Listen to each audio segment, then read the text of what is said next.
Hello, আসসালামু আলাইকুম। সাগর শিক্ষাবাড়িতে সবাইকে ওয়েলকাম। সাথে আছি আমি মোহাম্মদ রুকনুজ্জামান। তো নবম শ্রেণীর শিক্ষার্থী বন্ধুরা, তোমরা স্ক্রিনে দেখতে পাচ্ছ ৭৮ পৃষ্ঠার যে ৭ নাম্বার প্রবলেমটা আছে তোমাদের, এই ৭ নাম্বার সমস্যাটা আমি সমাধান নিয়ে আজকে একটা মজাদার ক্লাস নিয়ে এসেছি। তোমরা অবশ্যই যারা এই সময় ভিডিওটি দেখছো শুরু থেকে শেষ পর্যন্ত দেখবা। নতুন ভিউয়ার যারা আছো তারা আমার চ্যানেলটি অবশ্যই সাবস্ক্রাইব করবে এবং কমেন্টে সবাই জানিয়ে দিবা আমার ক্লাসটা তোমাকে কেমন লাগছে, এবং কমেন্টে এটাও জানিয়ে দিতে পারো পরবর্তীতে আমি কোন বিষয়টা নিয়ে ক্লাসে এসে হাজির হব। তো বন্ধুরা, আসো আমরা আজকে আমাদের আলোচনা শুরু করি। আমি প্রথমে ৭ নাম্বার অঙ্কের ২ নাম্বার যে প্রবলেমটা আছে এটা নিয়ে কথা বলবো। তো ২ নাম্বার প্রবলেমটা কি, তোমরা যারা বাসায় আছো তারা বইটা হাতে নাও। দেখো বইয়ে বলা আছে, আমরা এইভাবে লিখবো যে দেওয়া আছে এন সামেশন কে ইকুয়াল 1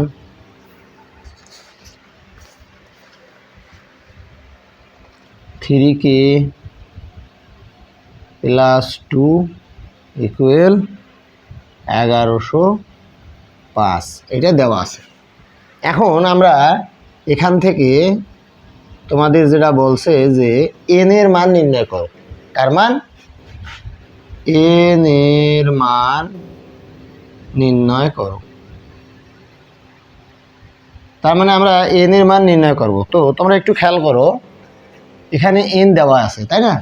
তো এখন এখানে বলা আছে, তোমাদের বইই বলা আছে, দেখো এন বিলংস টু এন, অর্থাৎ আমরা যে এন এর মান বের করবো এটা হলো পদ সংখ্যা, বিলংস টু এন, এন হলো স্বাভাবিক সংখ্যা, অর্থাৎ এন এর মান এরকম স্বাভাবিক সংখ্যাটা হবে।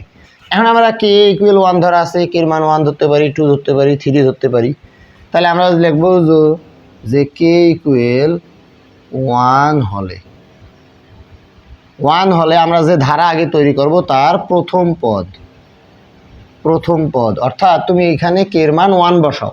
তাহলে 3 1 কে 3, 3 গুণন 1 যোগ 2, তাহলে দেখো তো কত দাঁড়ালো, 3 1 কে 3, তার সাথে 2 যোগ করলে 5, তাহলে প্রথম পদটা অবশ্যই 5 হবে।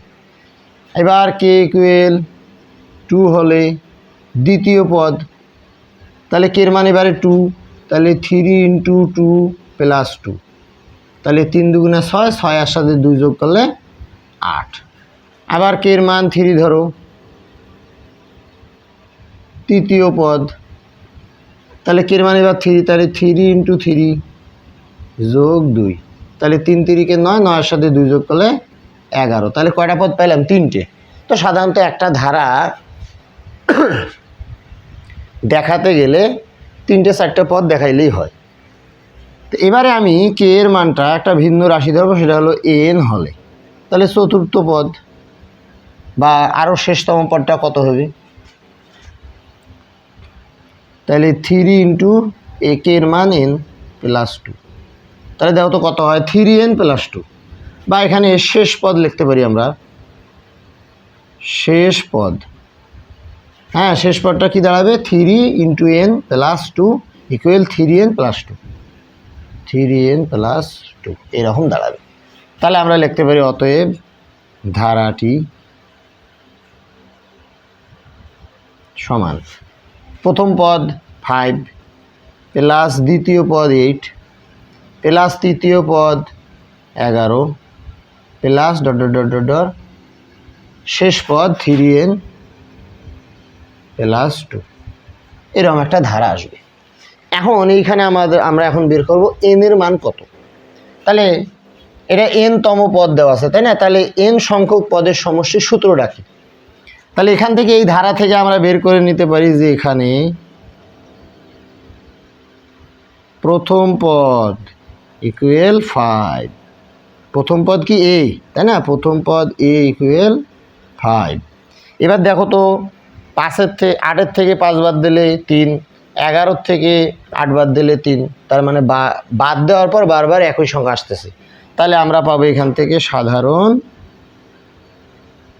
অন্তর, সেটাকে ডি দ্বারা প্রকাশ করা হয়, সেটা হলো 8 মাইনাস 5 ইকুয়াল 3। তাহলে এই পাওয়া গেল, ডি পাওয়া গেল। তাহলে আমরা লিখবো এখন অতএব এন সংখ্যক পদের সমষ্টি, সংক্ষেপে এস এন ইকুয়াল, সূত্রটা কি, n by two into two a plus n minus one into d. এটি হলো এন সংখ্যক পদের সমষ্টি নির্ণয়ের সূত্র। যেহেতু শেষ পদটায় এনতম পদ দেওয়া আছে, তাই আমি আর এখানে অন্তর সব সময় সমান পাওয়া গেল, তাই আমরা সমান্তর ধারা ধরে নিলাম এবং তার সমষ্টির সূত্র হলো এটা। তো বন্ধুরা দেখো, আমরা শুরুতে কে এর মান 1 ধরেছি, প্রথম পদ পেয়েছি, 2 ধরেছি, দ্বিতীয় পদ, 3 ধরেছি, তৃতীয় পদ, কে এর মান n ধরেছি, তাহলে শেষ পদ দাঁড়াবে 3n প্লাস 2। ধারাটা নির্ণয় করলাম, এখান থেকে এর মান পাইলাম 5 এবং ডি বা সাধারণ অন্তর পাইলাম 3। তখন আমরা বলতে পারি n সংখ্যক পদের সমষ্টি S n equal n by two into two a plus n minus one into d. এবারে বইয়ে যে শর্তটা দেওয়া আছে যে এই ধারাটার মান হলো 1105, তাহলে এই ধারার সমষ্টি নির্ণয়ের সূত্র হলো এটা, এইটার মান হলো 1105, এটা শর্তে আসবে। এখন আমরা লিখতে পারি শর্ত মতে কি n by two into two a plus n minus one into d সমান 1105, এটা হলো শর্ত। এবার এখানে আমি দেখো এ এবং ডির মান বসাবো। এর মান কত, 5, এন মাইনাস ওয়ান, ডির মান কত, 3, সমান 1105। বুঝছো কি? তার মানে আমি এখানে এ এর মান বসালাম, প্রথম পদ 5 আর সাধারণ অন্তর ডি ছিল 3, 8 থেকে 5 বাদ দিলে 3, 11 থেকে 8 বাদ দিলে 3, তাই না, সেই 3। এবার গুণ করব, তাহলে এন বাই টু গুণ করো, 5 দুগুণে 10। এবার এন মাইনাস ওয়ানকে 3 দ্বারা গুণ করো, তাহলে প্লাস 3n মাইনাস 3 সমান 1105। এবার ব্র্যাকেটের ভিতর গুণ করো, যোগ বিয়োগ করো, তাহলে 10-এর থেকে 3 বাদ দিলে 7, তাহলে 3n প্লাস 7, এটার সমান 1105। এবার আড়াআড়ি গুণ করো, আড়াআড়ি গুণ মানে কি খেয়াল করো, এটা কিন্তু একটা ভগ্নাংশ, এই n আর 3n প্লাস 7 এটা হলো লব আর হর হলো 2, তাহলে এই লবকে সমানের পরের নিচে মনে মনে একটা 1 আছে হর, এটা দ্বারা গুণ, তাহলে 1 দ্বারা এটার সংখ্যা গুণ করলে ওইটার সংখ্যাই, তাহলে n ইন্টু 3n প্লাস 7, এটা একটা হলো। এবার এখানে হর হলো 2 আর এইখানে লব হলো 1105, তাহলে 1105 দুগুণা 2210। ওকে, এই জায়গাটা একটু এখানে আমি লিখে দিচ্ছি, দেখো এটাকে আমরা এইভাবে লিখতে পারি n ইন্টু 3n প্লাস 7/2 সমান 1105। তো যদি এইটা হয় তাহলে আড়াআড়ি গুণ করো, তাহলে এইভাবে আড়াআড়ি গুণ না, তাহলে এখানে নিচে মনে মনে 1 আছে, তাহলে 1 দ্বারা এটা গুণ করলে তো ওইটাই n ইন্টু 3n প্লাস 7, এবার এটা গুণ করলে 2210। ওকে, এবার আমরা গুণ করব, দেখো n দ্বারা, তাহলে 3n স্কোয়ার প্লাস 7n, তাই না, আর 2210কে সামনে নিয়ে এসো, মাইনাস 2210 সমান 0। তাহলে আমরা এটাকে দেখো মিডল টার্ম আকারে সাজিয়ে নিলাম। হ্যাঁ, কারণ এই ধরনের অঙ্কে শেষে মিডল টার্ম করতে হয়। মিডল টার্ম দেখো, প্রথমে সাংখ্য সহগ আছে, তাহলে এই দুটো আমরা গুণ করব, 3 আর 2210 গুণ করলে কত হয়, 66 30, তাই না, এটা গুণ করলে হয়। এবার এই 66 30কে ভেঙে দুইটা সংখ্যা আনতে হবে, ওই দুইটা সংখ্যা যেন বিয়োগ করলে 7 হয়।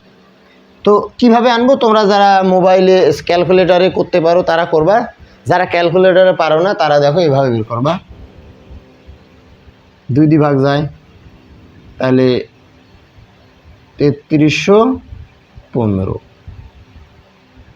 3 দিয়ে যায়, 3 একে 3, 3 একে 3, 0, 3 5 15। এবার কত দিয়ে যায়, এবার 13 দিয়ে ভাগ করো, তাই না? তাহলে 13 দিয়ে ভাগ করলে কত হয়? 5 দিয়ে ভাগ করো, 5 দিয়ে যায় কিনা দেখো। তাহলে 5 দুগুণা 10, 1 আবার 10, 5 দুগুণা 10, 5 1 5, অর্থাৎ 221। এবার কত দিয়ে যাবে? এবার এটাকে 13 দিয়ে ভাগ যাবে। হ্যাঁ, 13 দিয়ে ভাগ দিলে আসবে 17, অর্থাৎ 17 আর 13 গুণ করো। 3 সাথে 21, 1 হাতে হলো 2, অর্থাৎ 3 17 51, 1 ঘর 0, 17 1 17, তাহলে 1 7 5 12, 2 হাতে হলো 1, 1 আর 1 2, 221 মিলে গেছে। তাহলে এই যে সংখ্যাগুলো আমরা পাইলাম, এই সংখ্যাগুলা এই উৎপাদকগুলোকে দুটি উৎপাদকে রূপান্তর করার পর আমরা এই 7 মেলাবো। তাহলে বন্ধুরা তোমরা দেখো,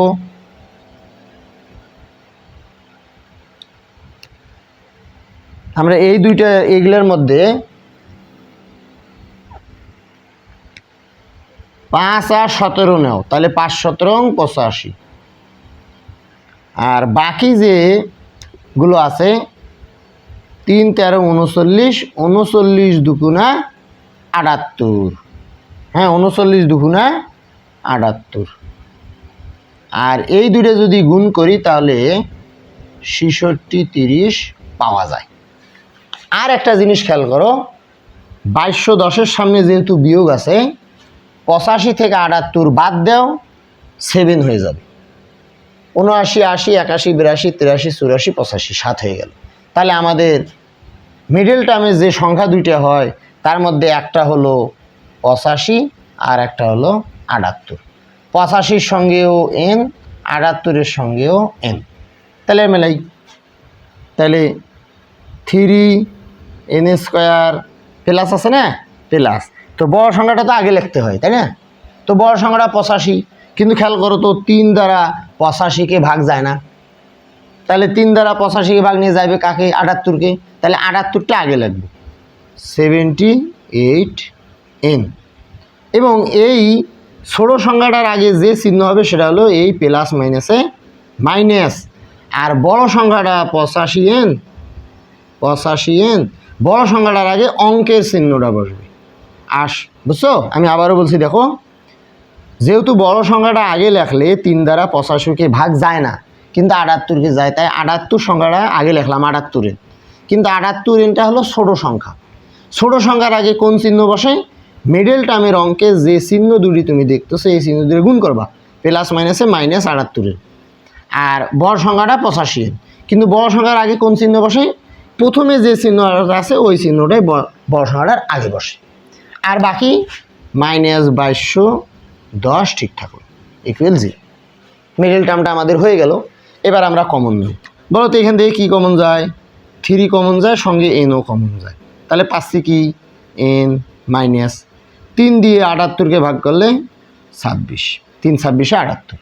এবার প্লাস কত? 85 দ্বারা 2210-কে অবশ্যই ভাগ যায়, তখন তো 26 হবে, তাহলে 85 কমন। তাই থাকলো কি? n প্লাস মাইনাসে মাইনাস, 85 দ্বারা 2210-কে ভাগ করলে 26 সমান 0। তাহলে কি পাওয়া যাচ্ছে দেখো, আবার এই দুইটা কমন যায়, তাহলে n - 26 কমন নেওয়ার পর কি থাকে? 3n প্লাস 85 ইকুয়াল 0, তাই না? তার মানে আমরা দুটো উৎপাদক পাইলাম, এই দুইটা উৎপাদকের মান হলো 0। এখন এইখান থেকে আমরা n এর মানটা বের করব।